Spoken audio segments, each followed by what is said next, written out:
മലപ്പുറം എടപ്പാളിൽ കരാർ തൊഴിലാളികളെ മർദ്ദിച്ചെന്ന പരാതിയിൽ വിശദീകരണവുമായി CITU രംഗത്ത് വന്നു. സംഘർഷം ഉണ്ടായിട്ടില്ലെന്ന് ചുമട്ടുതൊഴിലാളി യൂണിയൻ മലപ്പുറം ജില്ലാ പ്രസിഡന്റ് MB ഫൈസൽ അവകാശപ്പെടുന്നു. കരാർ തൊഴിലാളികളുമായി സംസാരിച്ചു മടങ്ങുമ്പോഴാണ് ഒരാൾ വീണ് കിടക്കുന്നത് കണ്ടത്. ഇയാളെ ആശുപത്രിയിൽ എത്തിച്ചത് CITU പ്രവർത്തകരാണെന്നും MB ഫൈസൽ 24-നോട്. ഈ സംസാരത്തിന്റെ ഭാഗമായി ബിൽഡിംഗ് ഓണറും അതുപോലെ തന്നെ കരാറുകാരനും വിളിച്ചു പറയുന്ന അടിസ്ഥാനത്തിൽ തൊഴിലാളികൾ പിരിഞ്ഞു പോരാണ്. നാളെ കാര്യങ്ങളെല്ലാം സംസാരിക്കാൻ എന്നുള്ളത്. ആ പിരിഞ്ഞു പോരുന്ന സമയത്താണ് ഇങ്ങനൊരു തൊഴിലാളി വീണിട്ടുണ്ട് കാണുന്നില്ല എന്നുള്ള പറഞ്ഞപ്പോൾ ഇവര് കൂടിയാണ് തെരയുന്നത്. ഇയാളെ ഈ തൊഴിലാളികൾ ഉൾപ്പെടെയാണ് തെരയുന്നത്. അപ്പൊ ആള് ബിൽഡിങ്ങിന്റെ ഒരു സൈഡിൽ വീണ് കിടക്കുന്നുണ്ട്. അവർ ഈ തൊഴിലാളികൾ ഉൾപ്പെടെയാണ് ഹോസ്പിറ്റലിലേക്ക് ആദ്യം കൊണ്ടുപോകുന്നത്.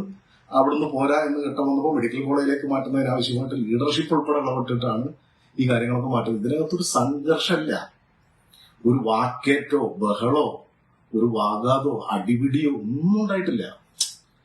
നമ്മളുടെ തൊഴിൽ നഷ്ടപ്പെടുമ്പോൾ ചോദ്യം ചെയ്യും. അതെന്താ വെച്ചാൽ നമ്മളാണ് നിയമപരമായി തൊഴിലെടുക്കാൻ ചുമതലപ്പെട്ട ആളുകൾ എന്നുള്ള നിലക്കാണ്.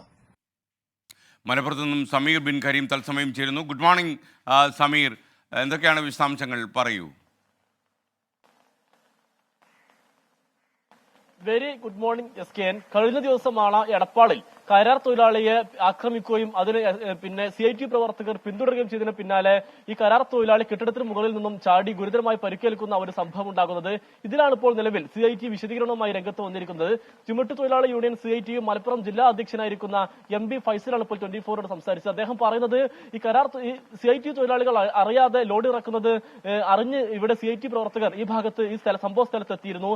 തങ്ങളാണ് യഥാർത്ഥത്തിൽ ലോഡ് ഇറക്കേണ്ടത്, നിയമപരമായി തങ്ങളാണ് അതിന് അവകാശമുള്ളത്, നിങ്ങളല്ല എന്ന് പറഞ്ഞ് ബോധ്യപ്പെടുത്തുക മാത്രമാണ് നിലവിൽ CITU പ്രവർത്തകർ ചെയ്തത്. അതിന് പിന്നാലെ ഞങ്ങൾ തിരികെ പോരുകയും ചെയ്തു. ആ തിരികെ പോരുന്ന ഘട്ടത്തിലാണ് ഒരാൾ വീണ് കിടക്കുന്നതായി ചില തൊഴിലാളികൾ പറഞ്ഞത്. അങ്ങനെ നടത്തിയ തിരച്ചിലിൽ ഈ വീണ് കിടക്കുന്ന അല്ലെങ്കിൽ ഈ പരിക്കേറ്റ് കിടക്കുന്ന ഈ ഫയാസ് ഷാജഹാനെ കണ്ടെത്തുകയും അയാൾ ആശുപത്രിയിൽ എത്തിച്ചതും CITU പ്രവർത്തകരാണ് എന്നുള്ളതാണ് നിലവിൽ CITU നൽകുന്ന വിശദീകരണം. എന്നാൽ യഥാർത്ഥത്തിൽ സംഭവിച്ചത് ഇങ്ങനെയല്ല എന്നുള്ളതാണ് ഈ പരിക്കേറ്റ തൊഴിലാളിയൊപ്പം തന്നെ കരാർ തൊഴിലാളികളും വ്യക്തമാക്കുന്നത്. കഴിഞ്ഞ വെള്ളിയാഴ്ച രാത്രിയിലാണ് ഈ ഒരു സംഭവം ഉണ്ടാകുന്നത്. അതായത് ഈ രാത്രി ഏതാണ്ട് ഒരു 10 മണിയോട് കൂടി ചില നിർമ്മാണ പ്രവർത്തിയുടെ ഭാഗമായുള്ള ചില സാമഗ്രികൾ ലോറിയിൽ ഈ എടപ്പാളിലെ കെട്ടിടത്തിലേക്ക് എത്തുന്നു. അങ്ങനെ കെട്ടിടത്തിലേക്ക് എത്തുന്ന സമയത്ത് CITU തൊഴിലാളികൾ ഈ ഭാഗത്ത് ഉണ്ടായിരുന്നില്ല. അതിന്റെ അടിസ്ഥാനത്തിൽ കരാർ തൊഴിലാളികളും ചില ഇതര സംസ്ഥാന തൊഴിലാളികളും ചേർന്നുകൊണ്ട് ഈ ലോഡ് ഇറക്കുകയായിരുന്നു. ഈ ഇറക്കുന്ന സമയത്താണ് CITU പ്രവർത്തകർ ഇവിടെ എത്തുകയും ഇവിടെ ലോഡ് ഇറക്കുകയായിരുന്ന തൊഴിലാളികളെ ആക്രമിക്കുകയും അവരെ പിന്തുടർന്ന് ആക്രമിക്കാൻ ശ്രമിക്കുകയും ചെയ്യുന്ന ഒരു സംഭവം ഉണ്ടാകുന്നത്.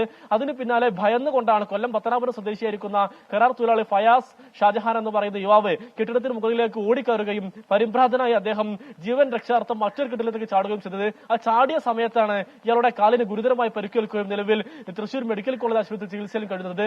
എന്നാൽ ഇതുമായി ബന്ധപ്പെട്ട നിലവിൽ ചങ്ങരംകുളം പോലീസ് നിലവിൽ കണ്ടാലറിയാവുന്ന 10 CITU പ്രവർത്തകർക്കെതിരെ കേസെടുത്തിരിക്കുകയാണ്. ഈ ഒരു ഘട്ടത്തിലാണ് CITU തങ്ങൾക്ക് ഇതുമായി ബന്ധപ്പെട്ട ഒരു ബന്ധവുമില്ല, ഒരു തർക്കവുമില്ല, അവിടെ ഒരു പ്രശ്നവും ഉണ്ടായിട്ടില്ല എന്നുള്ള വിശദീകരണവുമായി രംഗത്ത് വന്നിരിക്കുന്നത്. Okay, thank you. Jasmine Jaywin പറയുന്നു, ഇന്ന് താങ്കൾ പുട്ടിയിട്ടത് കുറച്ചുകൂടി പോയി. ആരാ ഇത് ചെയ്ത്? ഈ ചെയ്ത ആളിൻ്റെ പേര് ഷാജി എന്നാണ്. അയാളെ കൈയോടെ പിടിച്ചോളൂ. പ്രിയപ്പെട്ട പ്രേക്ഷകരെ, സീന മുഹമ്മദ് ചോദിക്കുന്നു, ഫ്ലവേഴ്സ് ഒരു കൂടി ജ്യോത്സ്യൻ ഹരി പത്തനാപുരത്തെ കൊണ്ടുവരാമോ? പത്തനാപുരം കോമഡി പറയൂ, എനിക്കറിയില്ല.